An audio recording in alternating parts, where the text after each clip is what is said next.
Okay, so I hope that you already said yes to God like Mary, because that's supposed to be the fruit of this talk.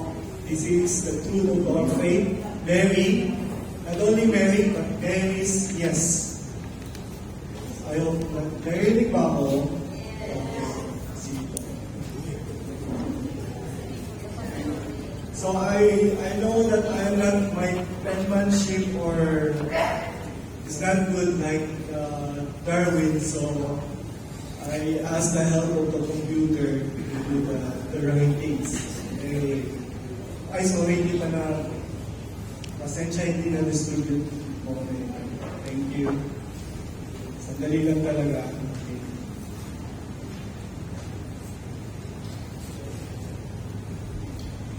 So my point is not just to expose the outline, the point is to help us prepare.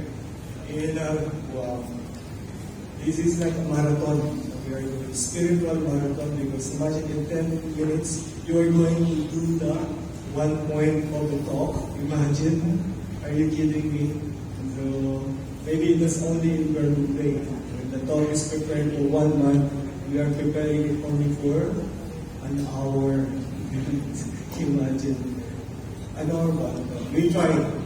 But the point is not just, we do what we can only do. So in other words, is we can think of the example or what is the point and the example, the experiences. Maybe that's the only thing we can achieve at the moment.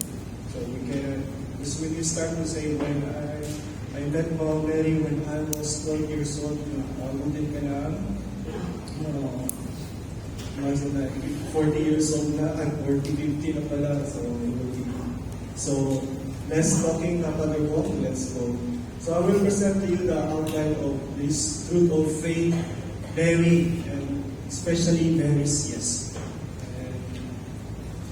And later on you will discover that Mary is not alone in this talk. Mary is the partnership with the Holy Spirit. You will understand later on. Okay? So you remember that in Temaria we don't have specifically talk about Holy Spirit. Should be in the mission, but there was some. The Holy Spirit is the agent of the mission, but we don't really talk about the Holy Spirit. But when we talk about Mama Mary, we also talk about the Holy Spirit because they are partnership. They are partner. Right. So, I'm blocking your way ba? Sino ba? I'm blocking your way. So sa outline natin, so we start with the objective. So this is the objective from the original Temario. And the objective is to give a yes to love, means also welcoming Mary as mother and collaborate with her, like her in the gestation, wow, and care and development of her children until they reach total maturity and love.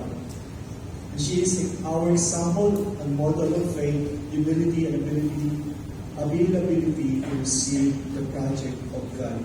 Ang ganda, to be able to say yes to God, yes to the call of God, yes to His project, we need a mother. And Jesus knows that because Jesus' ministry is always with Mama Mary.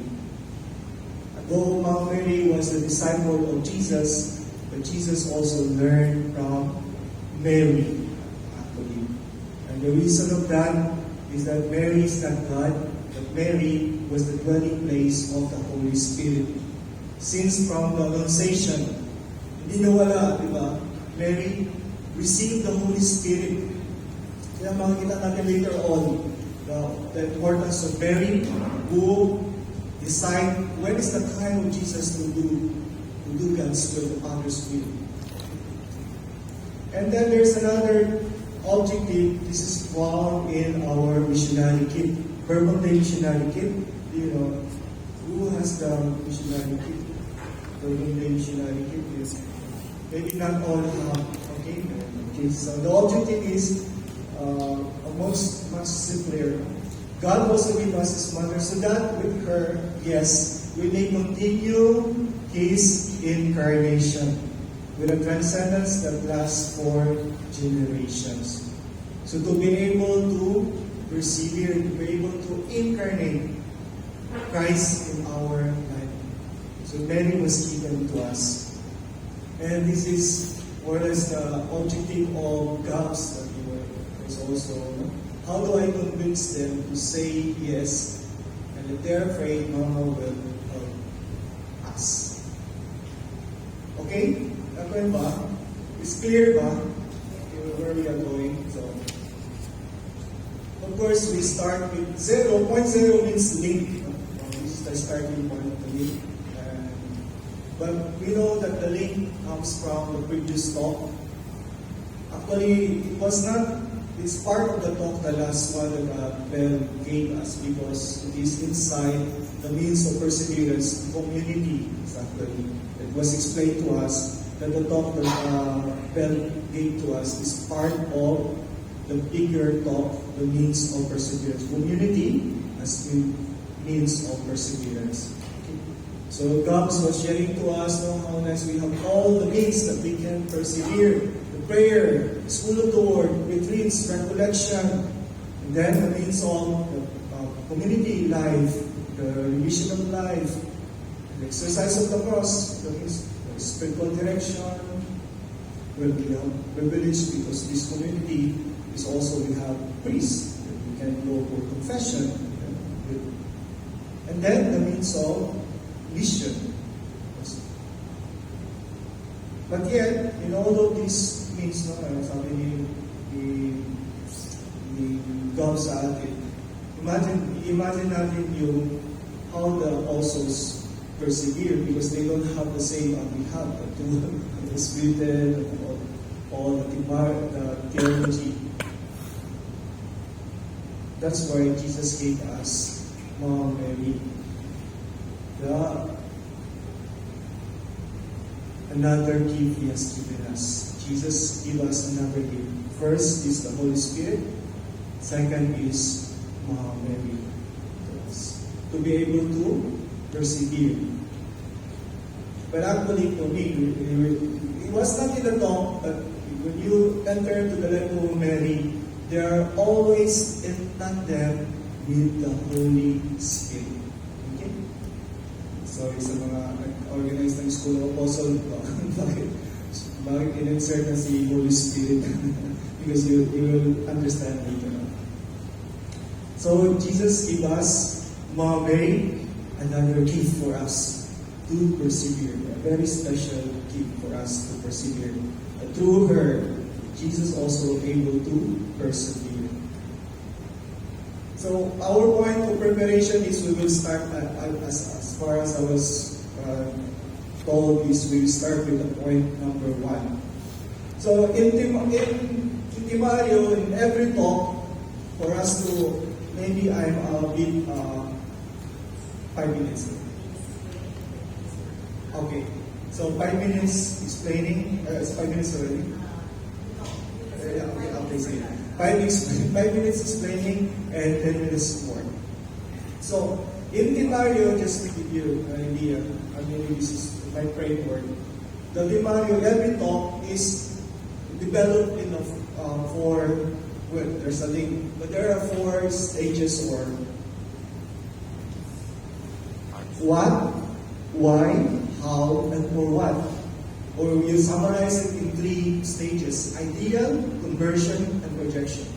But it's more simpler, this one. The first point is talking about what. What is this truth of faith? The second point is why. And then the third point is how. And last is for what. Okay, I think it's more simpler to understand that. So the first point is Mary guides us to live our spiritual paternity and maternity. So what is this truth of faith? Mary's yes, no?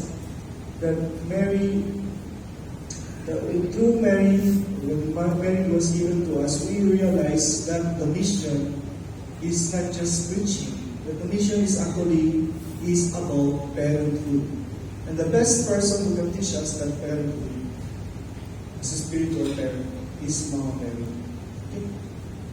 And then, we remember in Matthew chapter 14, and we see it's also John 21, in the multiplication of the bread. The context was Jesus was teaching and healing. But then, the multiplication of the bread.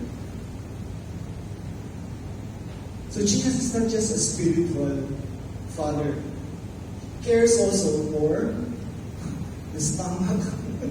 You can really see already this parenthood in Jesus, but learn from Mary. In John 21, Jesus very explicitly said, "Feed my lambs." Feed it. Care for it. And in John chapter 2, this is the most beautiful, because we see a care of mother who are sensitive to the needs of others. And just like I said, I didn't put there. When you talk about Mary, her movement, you can see the traces of the movement of the Holy Spirit. In John chapter 14 and John chapter 16, Jesus said, "I will give you an advocate. He will tell you of the things to come. He will reveal you." And when Mary sees what is to come, what is coming, they're running out of wine. And for me, it was really nice that why Mary was given to us, simply because the Holy Spirit is also with Mary from the very beginning. So, how nice, ang point na natin dito is to really see, where is that parenthood that through Mary that we really see? Where is that? Sa ating buhay. To revisit that. Where is that exactly? So that is for me. Is that okay?